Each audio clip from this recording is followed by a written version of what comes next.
Hey everyone, welcome to a new episode of the Red Devils Corner Kick podcast, a podcast to discuss Manchester United Football Club. I hope everyone is enjoying their week. It is Wednesday.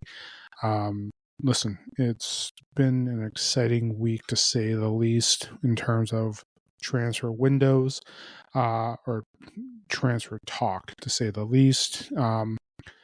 We had the loss on Sunday against Wolves, which, in the end was a good game. Came down to a free kick due to an error, and it led to an unsavable goal, in my opinion. I know some people will criticize Andre Onana. Some people are criticizing Ruben Amorim.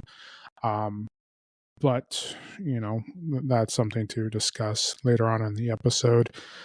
Before you do anything, don't forget to hit subscribe, depending on what platform you're listening to, whether it's YouTube, Spotify, Apple Podcasts as well. And don't forget to follow on Instagram, Twitter, and on TikTok as well. And I'm still slagging off on my first TikTok post. A couple things to talk. Again, summer transfer, potential targets.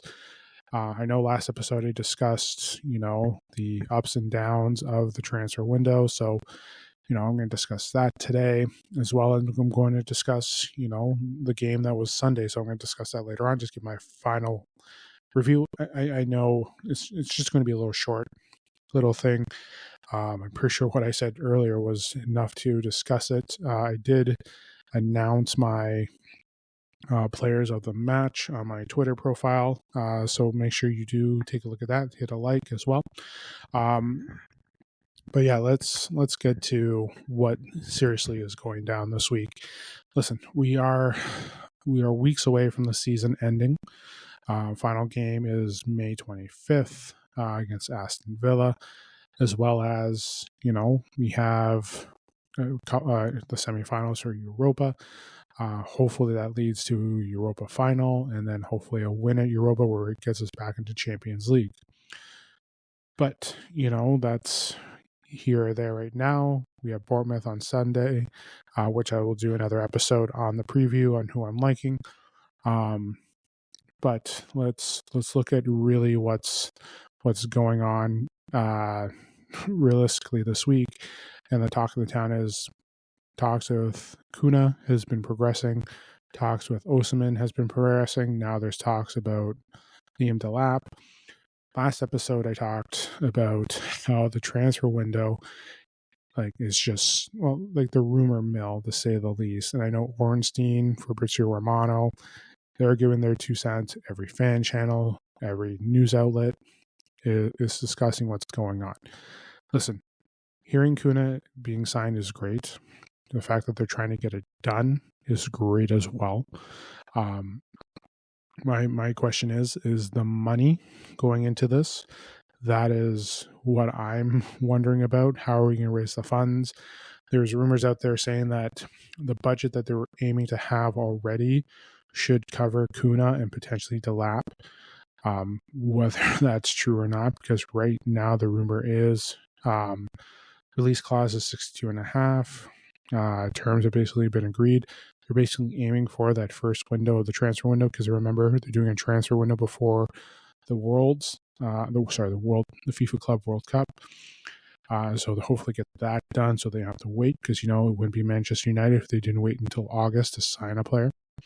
A couple of days ago, Osimhen from Galatasaray, who actually plays for Napoli,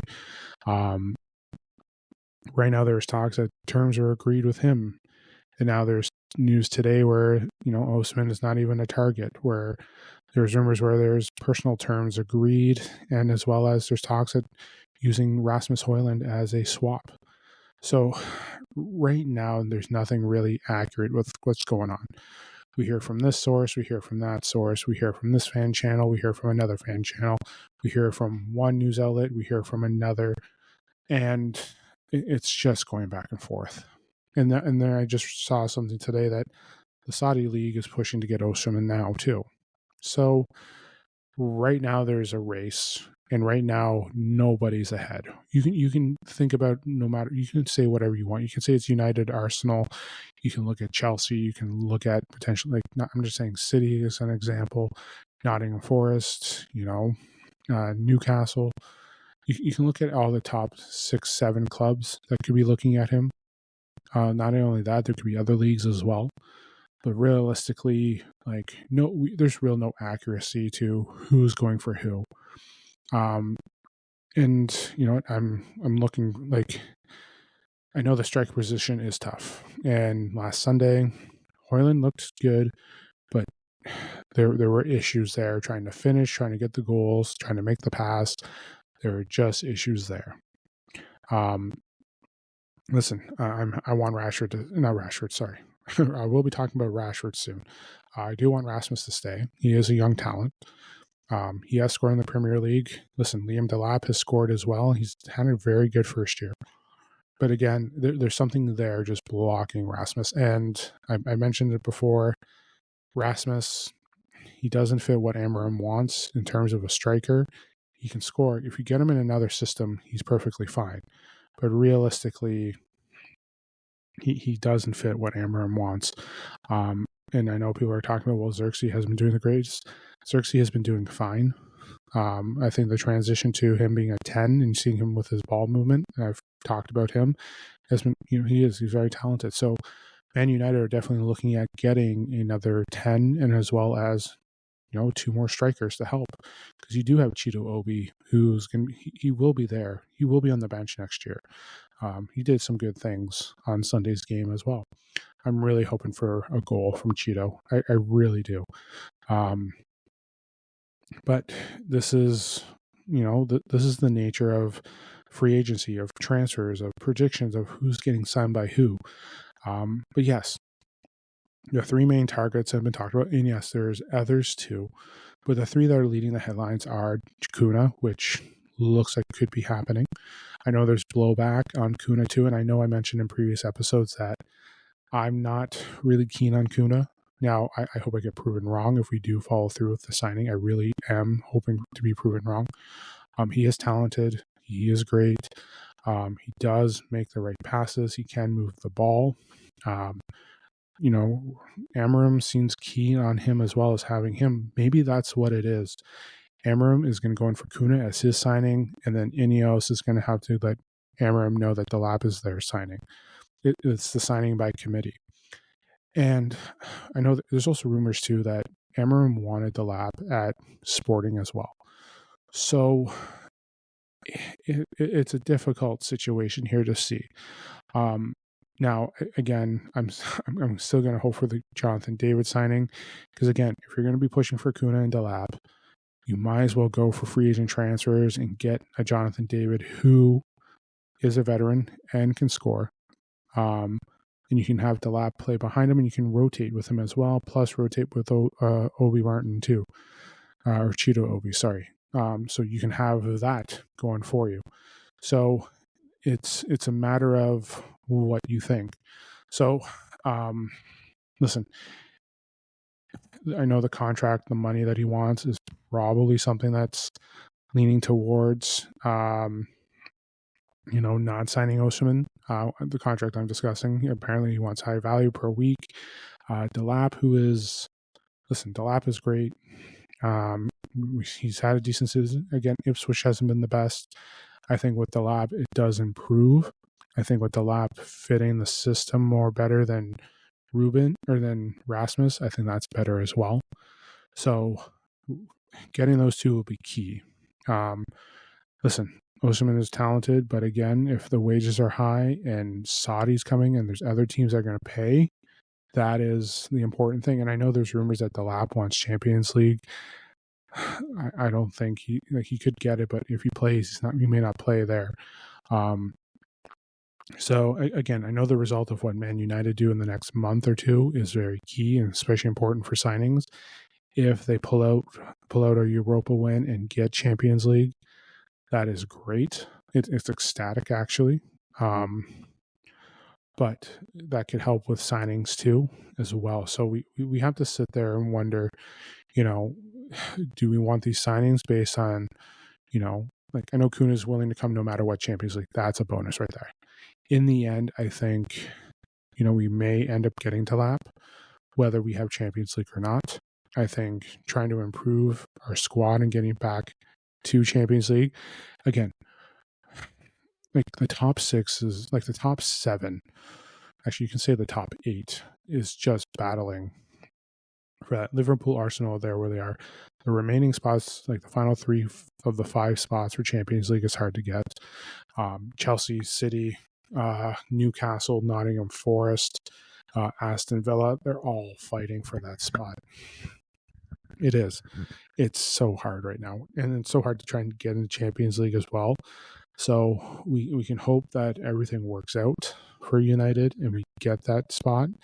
And then next season, we try to fight to stay in Champions League as well, especially in the top 5 or top 4 mainly, because that's basically it, right? The reason why we have 5 this season is because of Arsenal. But that's how the cookie crumbles. Listen, there's not just other stuff happening with just those 3. There's other talks of other midfielders, other players. Again, every day it's something new. Every day that, like, we're hearing Ederson is being talked about. We're hearing new goalkeepers. Diego Costa is being thrown in. Ramsdale is being thrown in as well. So every day we're going to hear something new. Every day. Every hour. Like, you're going to see it, whether it's in the Times, the Evening News, Sky, BBC, Talk Sport. ESPN's going to put something out there. You're going to see all the fan channels reporting as fast as they can. It's going to be, it's tough. And you know what? When you're recording a podcast like myself, and I know I'm new to the game, I'm a baby still. It is hard to keep up. It really is. I'm just starting out. So this isn't my everyday. It's once or twice a week, sometimes 3 times a week. Definitely, hopefully going to try and do more and more episodes, but it's tough to try and keep up. And again, every time you record an episode, and sometimes the reason why part of me is sometimes delayed, especially after games.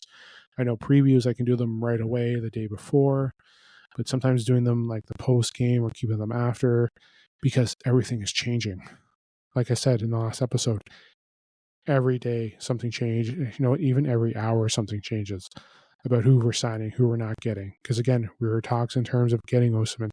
Now there's new reports of saying, well, he's not even on Manchester United's radar. He's not a top priority. That Delap is more of a priority over him. So I'm repeating a broken record here. But it's every day has changed. And when you record a podcast and you say this, and then the next day it's just like, well, that was a waste of an episode because everything you said is now changed out. So, listen, and I guarantee tomorrow, everything that I said tonight, something's the opposite's going to be happening. Listen, I'm ecstatic for Cunha, and I've made my predictions for what I think for the transfers. Cunha is great. Listen, he's talented. He fits the system. I know I've talked about Mbayo and Semenyo being over him. But again, if Amorim is key, I'll support it. I will like it. And again, it's a talented person there in that spot at 10. Because again, whoever we have at striker, whether it's Rasmus, Delap, whoever, they will be there. You'll have Cunha and let's say Xerxes in the back. Ahmad playing on the right wing, let's say Dorgu playing on the left, and you have Ugarte and Bruno in the middle. So far, that's an improvement just by having Cunha there. Having a modded back is quite an improvement because you have someone healthy, which is key. And if Delap is still there, or if Delap is a depth piece, you can move Ahmad to the 10 with him and Cunha there, and you can try and get Xerxes there and rotate as well. And then Bruno still in the deep. It's about having the depth. I think that's the one thing that's key too, is we need depth. We still need wing backs. The center backs will still need as well. They're still looking at a goalkeeper within rumor. But the striker and more depth at midfield is important. Listen, I know they just signed an 18-year-old French player but he's going straight out on loan to, I believe it's the Swiss League, for him to get developed. And then we'll see what he's like in a year. So they had just announced the signing of a player coming through, which is great. And I know there's rumors of them purchasing young, developing them, and then selling them for high to try and make money. I know that's very important. So we will see how that system works out as well. So now to move on to some other things as well. Like again, it's all related to the transfer. There's talks of Rashford potentially coming back to Manchester United. I know there's talks today that Aston Villa is hesitant on the 40 million. There is talks that he wants to work things out with Ruben. But I think that ship may have sailed unless they're able to hash everything out to the point where he admits, yes, I need to work on a few things. There's talks that he wants Champions League football, which he's not going to get with United next season unless we pull out Europa. But you're hearing all of this, and I know he wants to go to a Champions League team. There's talks of him wanting to go to Barcelona. There's PSG. He could go to Arsenal, which I think Man United will do whatever it takes to make sure that doesn't happen. There's talks of swaps with Ollie Watkins, with Rasmus or with Rashford. So you bring that piece in as well. So it's all, again, this whole window and everything, like I said last episode, everything is just scattered. It's like just broken up and scattered over a map. You got something going here, here, here, here, here. It's like you have Manchester United in the center, and it's just like the ropes going to different parts, to different teams, leagues, everywhere else, all tied to there. And you have no idea if it's actually accurate. And you have just people cutting the rope and then re-adding the rope and going back and forth. Like it's just going back and forth. And I know there's the rumors of Sancho possibly coming back, but I think Chelsea will be making that $25 signing. Anthony is definitely looking like he may go back to Real Betis, which is good. He's been playing very well for him. He really has. I think he fits the league very well there and fits the team very well. Garnacho looks like he may be the sacrificial lamb. I know he's already put his house on sale, but the fact that he could be the sacrificial lamb to bring the money in to help pay for Cunha and Delap, all depends on how much they're willing to sell for. I hope it's not a low ball. I hope it's within the range of, 60 to 70 million pounds. That's what I'm hoping for. It's not my club, but in a way it's it's money, it's profit that we're going to get. And if we can get somewhere between 30 to 40 for Rasmus, if we can get that 25 in, we're looking at, Cunha or Rasmus, Cunha, Delap potentially. Listen, we could have Delap and Rasmus next year as a rotation. And hopefully, Rasmus takes the time to develop and fit into that because, again, he needs the footwork. He needs that time to move in and play and be able to move the ball, which I think Delap will do. Listen, it's hard to say. I don't want players going because I know there's talks of Manu going, but he may be getting a new contract. Again, it's rumors, it's speculation. There's talks of, it's, you can wait for Fabrizio and Ornstein to talk as much as you can, but realistically, anything could go. And right now, we're in the early stages of negotiation for Acuna. Like I said, I'll be happy if he is here. I will root for him. I may have my opinion, but listen, it's Ruben Amorim wants him. There's something that Amorim likes about him. And you know what? The team up with him and Bruno could be great. Like having him there and then be able to transition from the back to the middle to there and onto the attack, I think will be incredible. I really do. Cunha gives someone else who can do free kicks, because again, Eriksson was also the backup to Fernandes. So having it is key. Having those players that can do those other skilled positions. So right now it's just taking the time and just realizing what the priorities are. And right now Cunha is number one. Delap's looking like number two. I know they're talking about Dibble. I believe it's from Southampton, so we'll see there. There's talks of another keeper. We'll see. And again, to get all this, it may lead to Garnacho being sold. It is, and I know a lot of people are talking about it. He's 20. He needs awareness to understand what's going on. He really does. I hope he doesn't go.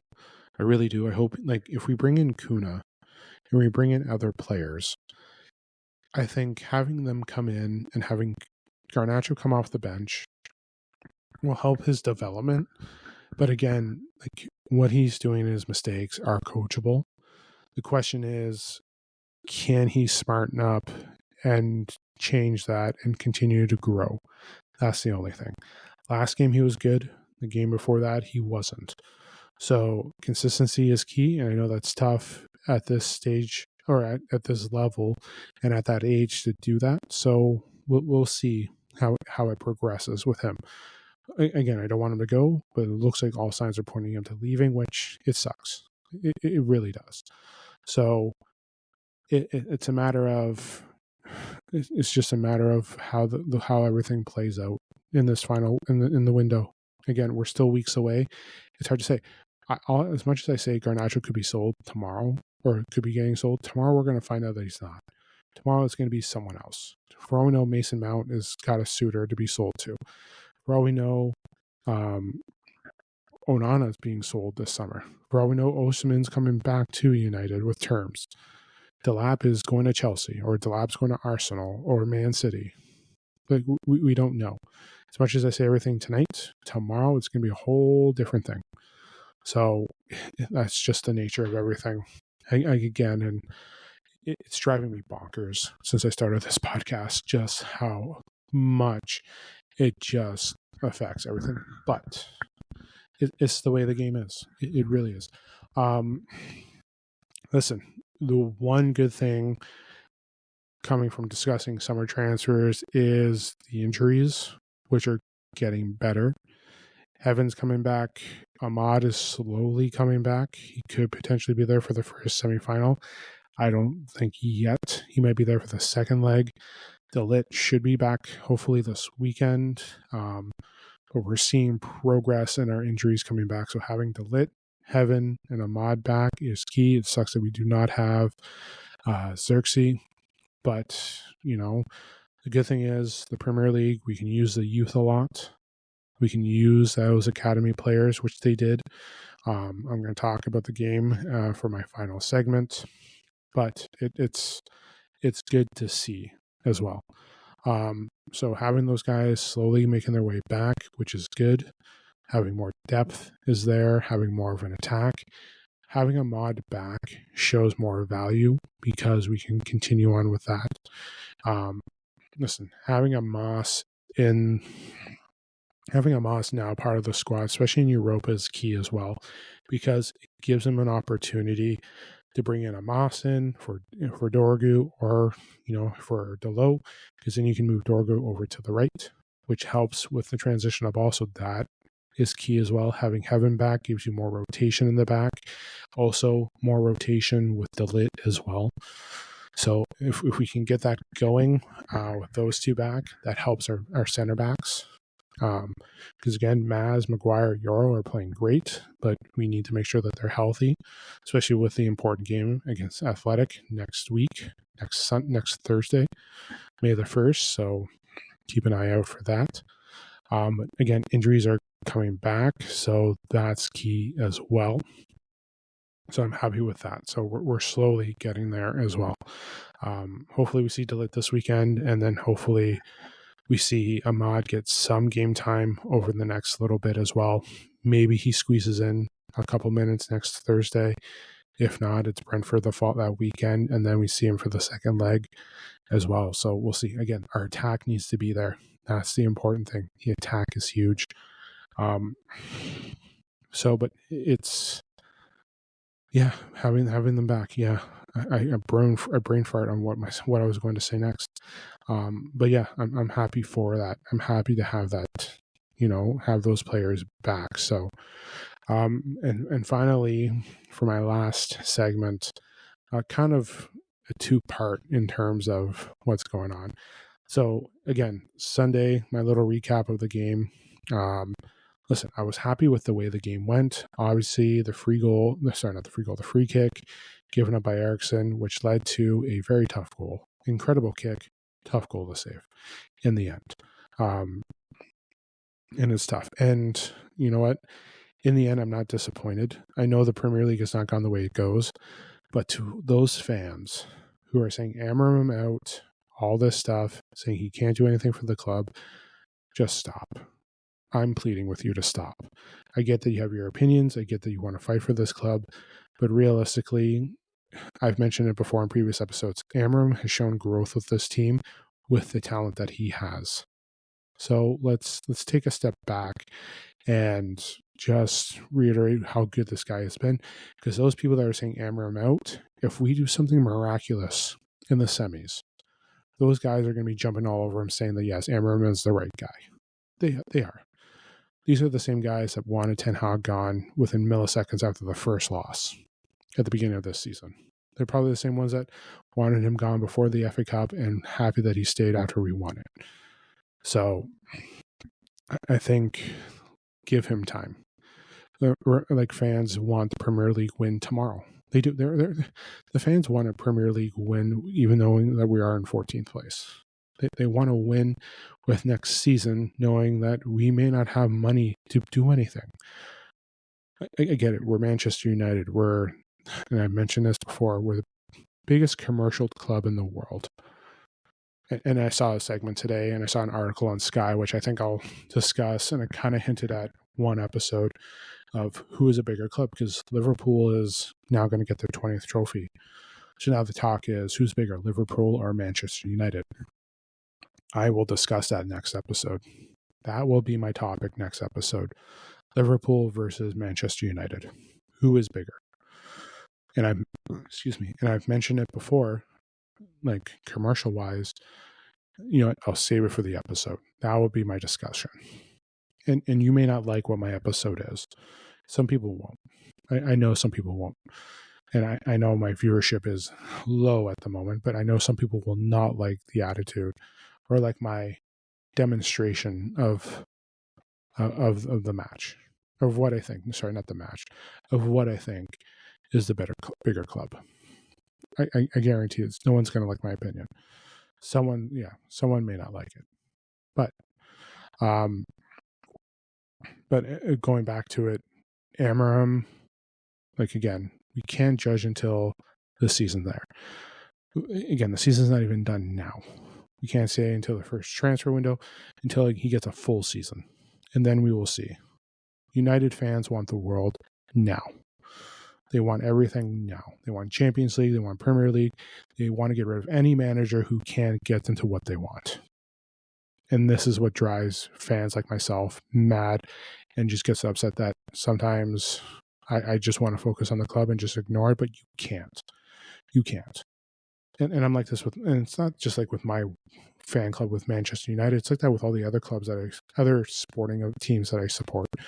But yeah, like, so yeah, I'm going to go on into a rant, and it's not going to be a good one. But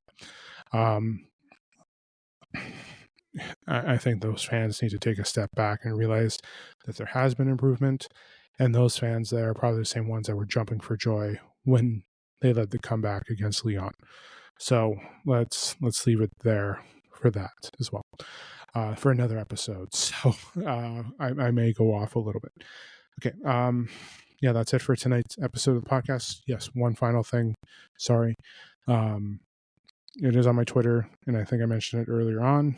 Amos, Fredrickson, Garnacho were my three players of the match. Amos, Fredrickson were incredible. Fredrickson's debut playing at left center back was incredible. Harry Amos playing well at left wing back was incredible as well. So seeing the youth and get the rotation in. Garnacho, who was our best player, I would think, giving opportunities to try and get chances to try and win. Again, there's still some issues with trying to get everything with the passes, the crosses. There's still that issue there, and there's just that mental block of just trying to do the right moves. That's what we're seeing here, and it's with the young players too. The young talented ones like Rasmus, Garnacho, and even Dorgu. Those three just need to break that mental barrier and make those right passes. So, but yeah, I hope you enjoyed today's episode. I know I usually do. I know I have a lot to cover on the next one. Preview against Bournemouth. Talk more about summer transfers. I guarantee it. Everything that I said tonight will be the opposite over the next 2 days. Hopefully just seeing more rotation. We are, depending on where you are and when you're listening to this, we're a week away from the semifinal.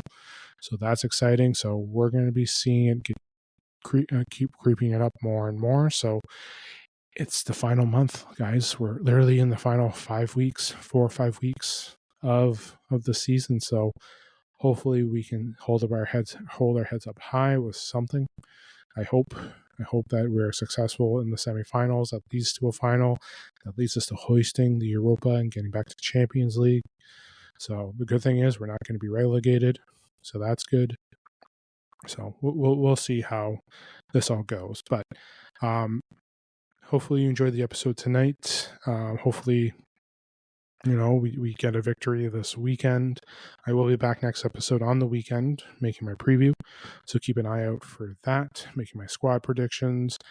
Don't forget to hit subscribe, whether it's YouTube, Apple Podcast, or Spotify.